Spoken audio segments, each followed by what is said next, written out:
কোথাও বন্যা টন্যা হইলে বইল, বন্যা হইলে তো বিরিস্তার সুমন, তৈয়দ আফ্রিদি, তাশরিফ, ফিরোজ, পলাশ, আরএস ফাহিম, মাশরাফি, সাকিব মানবতা ভিডিওগুলো পাবলিসিটি পাওয়ার জন্য এবং ত্রাণ দিতে গিয়ে ভিডিও করতে পারে। দেন সেই ভিডিও থেকে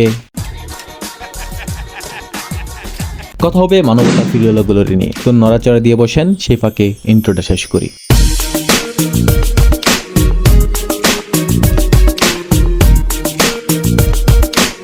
আসসালামু আলাইকুম, কেমন আছেন সবাই? আশা করি সকলে খুব ভালো আছেন। আমি আলহামদুলিল্লাহ ভালো আছি। বন্যার সময় 20 জন খাবারের অভাবে মরে না, কিন্তু কোটা সংস্কার নিয়ে আন্দোলন করে হাজারের উপর মানুষ শহীদ হলো, কিন্তু মানবতার ভিডিওগুলো চুপ। কিন্তু কিসের জন্য? আজকে কথা বলবো কিছু মানবতার ভিডিওগুলোর নিয়ে, যাদের শুধু বন্যার মৌসুমে দেখবেন, কারণ তখন মানুষের দুঃখ ইমোশন দিয়ে পারফেক্ট ইমোশনাল ভিডিও বানানো যায়, তাই ভিউসও বেশি, টাকাও ইনকাম হয়। ত্রাণের টাকা তো ফান্ড থেকেই আসে। তো ভিডিও করে মানে মানুষের ইমোশনাল কাজে লাগিয়ে যে ভিডিও থেকে ডলার ইনকাম করে, সেটা তাদের পকেটে। এতে করে মানুষ ভাবে বাহ কি দয়ালু মানুষ, কিন্তু তারা যে কেমন দয়ালু সেটা এখন সবাই বুঝে গেছে।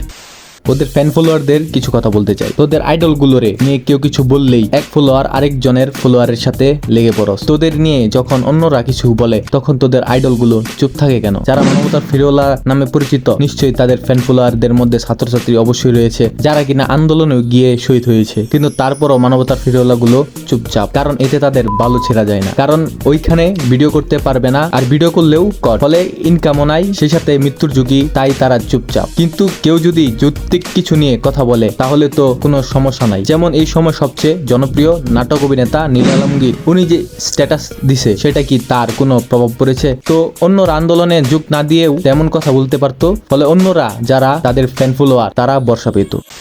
যেসব ছাত্রছাত্রীদের সাপোর্টে কন্টেন্ট ক্রিয়েটর হয়, নায়ক নায়িকা হয়, সুপারস্টার হয়, কিন্তু সেই ছাত্রছাত্রীদের বিপদে কেউ কোনো কথাই বলেনি। আমি বলতে চাই, যারা তাদের সাপোর্ট করে উপরে তুলেছে তারা সবাই আবার তাদের বয়কট করুন, আনফলো করুন, তাদেরকে বুঝিয়ে দিন বিপদে কেউ না আসলে সেই সুপারস্টার হলেও লাভ নাই। সবাই মানবতার ভিডিওগুলোরে তাদের ইউটিউব থেকে আনসাবস্ক্রাইব করো, ফেসবুক থেকে আনফলো করো, সব জায়গা থেকে ব্লক করো। আর যদি বন্যার সময় তাদেরকে দেখো, সেই পানিতেই তাদের ডুবিয়ে ধরবে। ওই সব মানবতার ভিডিওলা দরকার নাই। যারা নিজের স্বার্থে করে নিজেদের লাভের জন্য যারা মানুষের ইমোশন ব্যবহার করে, তারা কখনো মানবতার ফিরিওয়ালা বা মানুষের আইডল হতে পারে না। এখন আপনারা বলেন, এমন মানবতার ফিরিওয়ালা দরকার আছে কি নাই?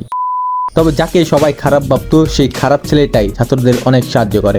আমি সালমান মুক্তাদির কথাই বলছি। উনি যতটুকু পেরেছে ছাত্রদের সাহায্য করেছে। আরেকজন ছিল ফেসবুক কন্টেন্ট ক্রিয়েটর ভাই, উনিও আন্দোলনে যোগ দিয়েছিল। খারাপ সময়ে পাশে থাকে, এটাই তার প্রমাণ।